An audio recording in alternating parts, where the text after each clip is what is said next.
O sol daquela tarde não era ameno, não brilhava, mas pressionava como um julgamento, como uma lembrança persistente. Um calor sufocante emanava da terra seca como fantasmas, e o vento parecia ter esquecido como se mover. Na borda de uma fronteira esquecida, um menino estava preso a um poste. Não era um castigo, mas uma exibição, um tipo de silêncio que se enrosca nas costelas de um garoto e nunca o abandona. Seus braços estavam em carne viva, os pulsos inchados, e sua pele cheia de bolhas onde o metal enferrujado se encontrava com a pele. O cabelo grudava em suas bochechas e seus joelhos estavam travados. Seus olhos não suplicavam, eles simplesmente permaneciam abertos, secos e vazios. Não era por força, mas porque as lágrimas haviam se esgotado há muito tempo. A poeira havia formado um pequeno altar a seus pés, não para reverência, mas para esquecer. Ninguém passava por ali intencionalmente. Ele não era vigiado nem alimentado, apenas deixado ali, preso não como um prisioneiro, mas como um aviso. É isso que acontece com aqueles que pertencem a mais de um mundo e não são aceitos por nenhum. Um corvo pousou na cerca, inclinou a cabeça e esperou. A única testemunha, o único companheiro. O menino não se mexeu. Ele não falava desde que foi pregado ali, nem quando os homens riam, nem quando as mulheres desviavam o olhar, nem quando o filho do pastor atirou pedras em suas costelas para ver se o sangue misto deixava hematomas diferentes. O que doía não era a fome, nem o ferro, nem o calor. O que doía era o saber, profundo e aborrecido, que ninguém jamais o havia chamado de filho, nem mesmo com raiva, nem por engano. Na sua cintura, ainda pendurado por um fio gasto, havia uma pequena bolsa de tecido. Manchada e desfiada, estava semi-enterrada na poeira que o vento se recusava a levar. Dentro dela, havia uma conta esculpida, uma trança de cabelo preto e um pedaço de couro com marcas que ele não conseguia ler. Ele nunca a abria na frente dos outros porque não precisava. Era tudo o que restava de alguém que uma vez sussurrou em uma língua que o mundo não queria ouvir. E então um som mais pesado que o silêncio, o baque distante de botas, passos firmes, mas hesitantes. Uma figura emergiu através do brilho do calor, uma silhueta limpa demais para este lugar e deslocada demais para ser bem-vinda. Um casaco azul desbotado pelo tempo, um chapéu puxado para baixo e um rifle pendurado nas costas como uma lembrança. Ele andava como um homem que uma vez marchou sob ordens e nunca mais parou de fazê-lo. Cada passo mais perto se tornava mais lento, não por medo, mas por reconhecimento. Alguns homens reconhecem feridas antes de ver rostos. O soldado parou a 1 dúzia de metros de distância, sem palavras, sem perguntas. Ele viu o poste, viu a corrente, viu o menino, e então ele viu outra coisa, algo que não via desde o Tennessee, quando um vilarejo queimado deixou apenas uma menina segurando uma boneca sem braços, com o mesmo tipo de olhos, olhos que não choravam, olhos que não se intimidavam, olhos que diziam, você chegou tarde demais, mas eu vou deixar você ficar aí mesmo assim. O soldado não falou, o menino não piscou, o vento não se moveu. Apenas o corvo que se moveu uma vez no parapeito parecia se perguntar o que aconteceria a seguir. E naquela quietude, antes das escolhas, antes das palavras, algo quebrado já estava sendo visto, não consertado, apenas testemunhado. E às vezes é aí que a cura começa, não com o resgate, não com a redenção, mas com um silêncio que escolhe ficar. A misericórdia, quando chega, raramente se anuncia, não entra com bandeiras ou discursos. Ela chega silenciosamente, incerta de sua recepção, como um soldado sozinho na terra queimada, olhando para um menino que aprendeu a não se intimidar. O homem de azul não se moveu rápido. Ele primeiro examinou a distância, em direção ao cume, passando pelos moribundos álamos de volta à cidade que havia se virado há muito tempo. Nenhum olho observando, nenhuma voz avisando. Apenas o som de sua respiração e o ranger lento do couro se movendo contra o couro enquanto ele avançava mais uma vez. A corrente era velha, não feita para segurar homens ou mesmo gado. Tinha sido reaproveitada como a crueldade que a colocou ali. Ele se ajoelhou, não rapidamente, não como um herói, mas como alguém que tentava se lembrar de como alcançar algo humano sem quebrá-lo. Seus dedos tocaram o metal. O menino não se moveu, apenas observou, não com confiança, nem com medo. Apenas com aquele mesmo conhecimento cansado. Ainda assim, o soldado não ergueu sua faca. Ainda não. Ele olhou para cima, não para o menino, mas para o silêncio do menino. E naquele silêncio, ele viu algo que já havia visto antes. uma vida inteira atrás, na maneira como uma mãe segurou seu filho após um ataque, ambos queimados dos ombros para baixo, nenhum chorando, apenas respirando, porque respirar era a única coisa que restava a fazer. E então os lábios do menino se separaram, apenas um pouco, sem choro, sem nome, apenas uma palavra, pequena e seca e nem totalmente formada: água. Não era uma exigência, nem mesmo uma súplica, era memória. Era um músculo lembrando que algumas coisas costumavam ser dadas sem preço. O soldado piscou e tateou em busca de sua cantina. O metal parecia alto demais em suas mãos. Ele desenroscou a tampa com dedos que uma vez carregaram rifles no escuro. Ele inclinou o bico suavemente. Esperou. O menino não se atirou. Ele não engoliu. Ele apenas se inclinou, ligeiramente, e deixou um único gole tocar sua língua. Ele engoliu como alguém provando a ideia de misericórdia, não o líquido em si. E naquele momento, o soldado viu mais do que as feridas, mais do que a poeira, mais do que os olhos castanhos embotados pelo abandono. Ele viu um menino que ainda não havia desistido completamente, que ainda buscava a água quando ela vinha, que ainda carregava uma bolsa em sua cintura, como se isso significasse que alguém, em algum lugar, uma vez acreditou que ele importava. Ele ainda não cortou a corrente. Ele apenas sentou. O copo de metal em sua mão agora semi-cheio, tremendo um pouco, como a confiança do menino. Não totalmente cheio, nem vazio. Apenas o suficiente para mostrar que talvez ainda houvesse algo para ser lembrado, ou reconstruído. A noite chegou com um silêncio frágil, como se o mundo parasse para lamentar o que havia acontecido sob o sol. O soldado, de costas para as brasas moribundas da fogueira, pegou uma bacia de metal cheia de água resfriada pela escuridão. Ele esfregou as mãos não para limpar a sujeira, mas para lavar a memória de comandos passados, o eco de ordens que haviam enviado homens para vilarejos e os trouxeram de volta com sangue em suas botas. Cada movimento de sua manga sobre os nós dos dedos era um pedido de desculpas sem palavras, uma confissão levada pela água salobra que escorria por seus braços. Dentro do pequeno curral, o menino se apertava contra o canto da cerca, sua sombra noturna alcançando os trilhos como uma criatura ferida buscando refúgio. Ele se mantinha longe do calor do fogo, como se seu brilho ameaçasse abrir cicatrizes antigas para revelar os espaços vazios sob suas costelas, que só haviam conhecido o frio por muito tempo. A bochecha do menino tinha uma linha pálida, um corte antigo do filho de um vizinho que cuspiu: "Você não pertence a lugar nenhum." E depois balançou seu bastão. Essa cicatriz não era apenas um corte, era uma sentença gravada na carne, um eco de exclusão que nenhum sabão poderia apagar. O soldado olhou para cima e viu a borda da cicatriz iluminada pelo luar. Ele colocou a bacia de lado e se aproximou lentamente, ciente de que algumas feridas não podem ser tocadas sem rasgar mais. Ele se ajoelhou novamente, não para cuidar de sua pele como faria com um cavalo moribundo, mas para honrar a dor que estava ali. Ele estendeu a mão timidamente, ofereceu um pano macio. O menino não se inclinou. Ele balançou a cabeça, os olhos se estreitando não de raiva, mas da dor de ter a atenção oferecida que ele não achava que merecia. Então o soldado se sentou novamente e observou o céu noturno, deixando o silêncio do menino falar. As estrelas brilhavam no alto, pequenos fogos que haviam sobrevivido à escuridão, que nunca pediram perdão por brilhar. Ele tirou um pequeno pão duro de sua mochila e o colocou sobre uma rocha ao lado do menino. Nenhuma oferta, nenhuma pressa, apenas um pão que esperava. O olhar do menino se dirigiu ao pão. Ele estendeu a mão, pegou-o gentilmente, como se estivesse segurando algo precioso. Ele mordeu uma vez, cuidadosamente, deixando as migalhas caírem na poeira. O soldado não disse nada. A noite não disse nada. E por um momento o menino e o homem eram duas almas unidas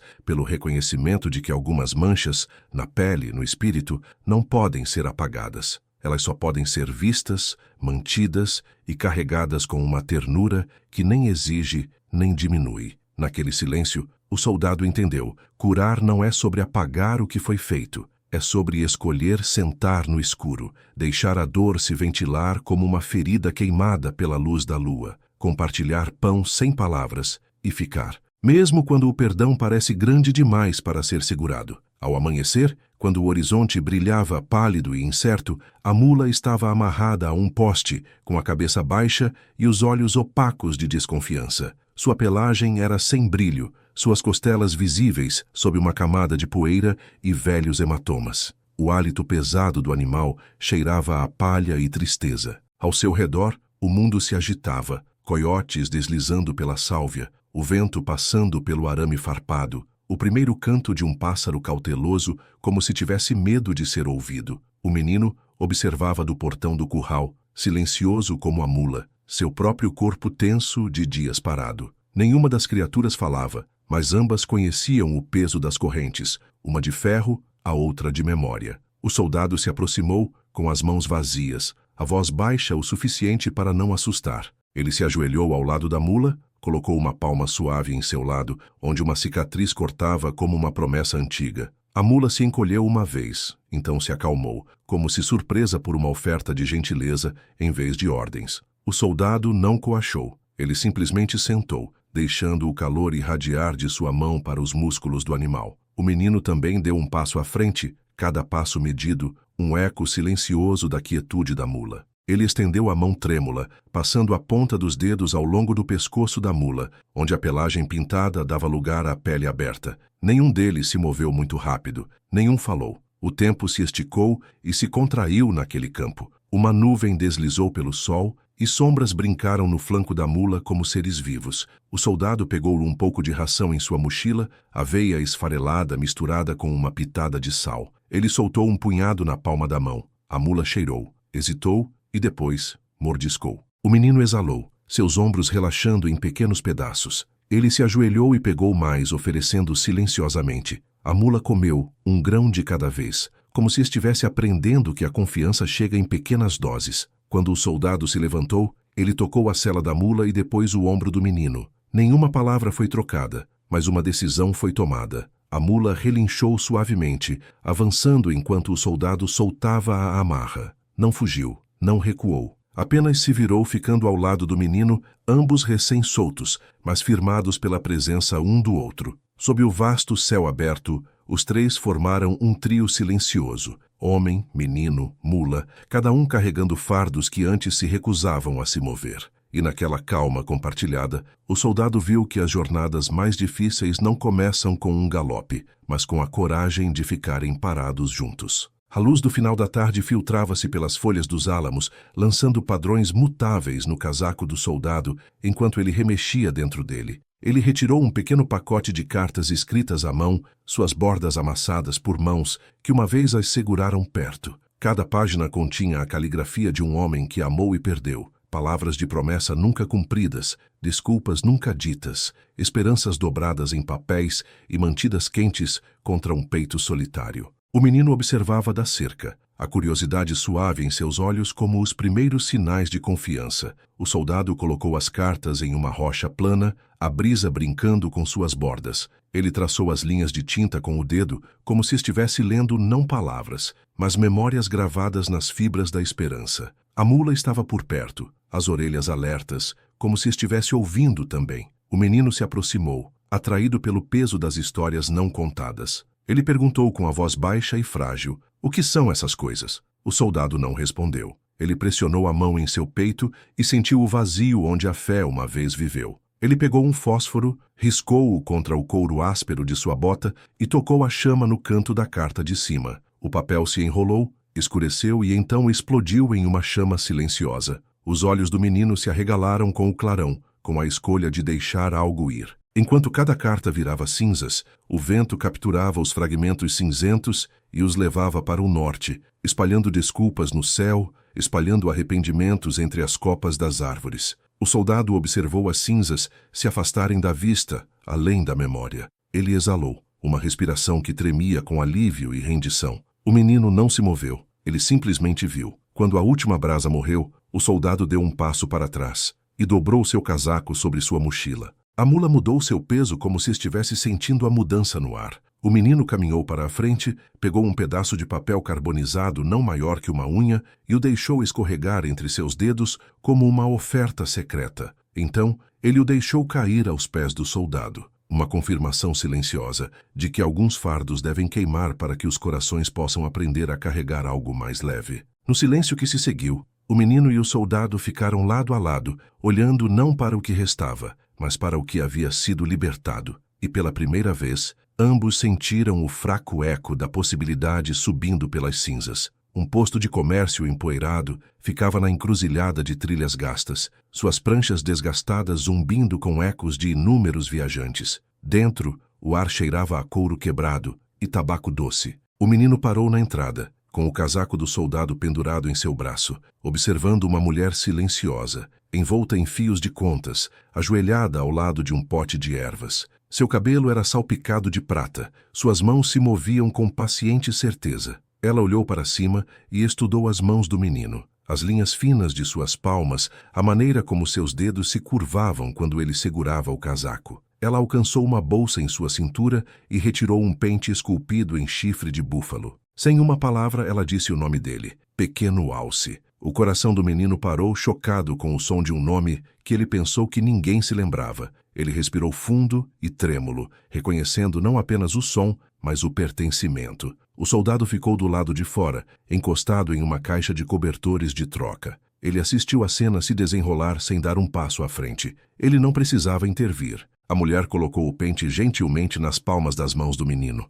Uma oferta de reconhecimento, não de pena. O menino dedilhou os dentes do pente, traçando cada borda como se estivesse decifrando um segredo esculpido em osso. Ela não disse que era parente. Ela não prometeu salvação. Ela simplesmente acenou uma vez e retornou às suas ervas, seus olhos nunca deixando o solo de sua terra compartilhada. O menino colocou o pente em sua bolsa e se virou para o soldado, encontrando em seu olhar um espelho de admiração e orgulho silencioso. Enquanto se afastavam do posto de comércio, o pente aninhado contra a bolsa, os passos do menino eram mais leves. Ele carregava não apenas o casaco do soldado, mas agora um pedaço de sua história recuperado. A mula seguia atrás, seus cascos despertando ecos de pertencimento ao longo da estrada empoeirada. E pela primeira vez, o menino não olhou para trás para o posto. Ele apenas sentiu o peso suave de um nome finalmente dito e o toque de uma mãe lembrado. A luz da manhã sulcou o horizonte em um lavanda suave, revelando um acampamento silencioso. O cavalo do soldado estava sozinho, sua sela perfeitamente apertada, mas vazia de peso humano. As rédeas pendiam sobre o pomo como um convite à espera. A mula pastava a poucos metros de distância, levantando a cabeça de vez em quando para relinchar suavemente, como se perguntasse onde seu companheiro havia ido. O menino se aproximou primeiro, suas botas agitando o orvalho na grama. Ele parou no pomo da sela, as pontas dos dedos tocando o couro gasto onde o soldado uma vez descansou a mão. Ele sentiu a marca de um homem que carregou tanto o rifle quanto o arrependimento. Um homem que escolheu ficar ao lado de um menino quando o mundo virou as costas. O peito do menino se apertou, não de tristeza, mas de uma sensação emergente de que a ausência também poderia ter significado. Dentro do bolso da sela havia uma insígnia da União semidobrada, seu esmalte azul lascado e opaco pela viagem. Ao lado, uma pequena estrela de pano costurada à mão com linha branca em um campo de tecido azul noite. O menino ergueu a insígnia, pesando sua promessa de dever uma vez prometida. Ele a virou e viu, rabiscada a lápis no verso de couro, uma única frase: mais uma vez por você. Ele colocou a insígnia em sua bolsa e pegou a estrela de pano, alisando-a contra o coração. Ele drapejou o casaco do soldado sobre a sela. Um manto não falado de proteção, um gesto que espelhava os presentes silenciosos do homem. A mula se aproximou, pressionando seu ombro contra o quadril do menino. Juntos, eles ficaram na manhã tranquila. Duas almas unidas por um laço que nenhum deles havia escolhido, mas que ambos haviam honrado. Sem uma palavra, o menino montou na mula. Ele ajustou o casaco dobrado sob a sela, guardando a estrela dentro para que ela descansasse contra suas costas. Ele conduziu a mula para a frente, em direção a planícies abertas que se estendiam além da borda da memória. A sela vazia atrás deles não continha nenhuma promessa de retorno. Em vez disso, servia como testemunho de uma escolha feita: afastar-se das correntes, carregar o que restava de compaixão e cavalgar em direção a um futuro reivindicado novamente. A neblina se enrolava nas colinas baixas, enquanto a mula levava o menino para o silêncio pálido do amanhecer. Cada passo suavizava a impressão do casco e do calcanhar sobre a grama encharcada de orvalho, até que, na beira do rio, nem rastro nem pegada restassem. A água se movia firme, sem pressa, um espelho para o céu acima, refletindo tanto as feridas do passado quanto a esperança emergente. O menino parou, sentindo o hálito frio do rio contra suas botas. Ele assistiu sua reflexão ondular, fraturada pela corrente, e depois se acalmar novamente como se estivesse se perdoando. Ele tirou o casaco do soldado de debaixo da sela, deixando seu peso cair suavemente contra o flanco da mula. Ele soltou a estrela de pano e a segurou pela ponta sobre a água corrente. A insígnia estava na palma de sua mão, fria como uma promessa. Ele pressionou a estrela contra seu coração, então a soltou. Ela flutuou uma vez na brisa, antes de se acomodar na superfície do rio, seguindo para o norte, onde nenhum olho poderia segui-la. A insígnia ele guardou dentro de seu cinto, perto do lugar onde sua bolsa continha o pente e a conta. Ele passou o dedo ao longo da cicatriz em sua bochecha, sentindo a linha em relevo como um texto sagrado. Ele exalou, deixando o último grilhão da memória enferrujada se soltar em seu peito. O poste onde ele havia sido acorrentado estava muito atrás, semi-escondido pela névoa da manhã, uma relíquia de ferro em terreno vazio, suas correntes, um hino silencioso de um tempo sobre o qual ninguém mais falava. A mula entrou na parte rasa, a água batendo em seus tornozelos. O menino desceu e seguiu, deixando a corrente lavar suas pernas, puxando o sedimento no leito do rio. Ele ficou parado, respirando o ar frio, deixando o mundo se limpar. Então ele subiu de volta na mula, se ajeitando na sela com a facilidade de alguém que finalmente pertence a algum lugar. Enquanto eles se afastavam, a neblina se separou como cortinas abertas, revelando planícies que se estendiam não reclamadas e abertas. Nenhum rastro de pegadas ficava para trás, nenhum eco sussurrava do poste. Apenas o som suave dos cascos da mula e a canção do rio, guiando menino e besta em direção a horizontes desmarcados, livres e inteiramente deles.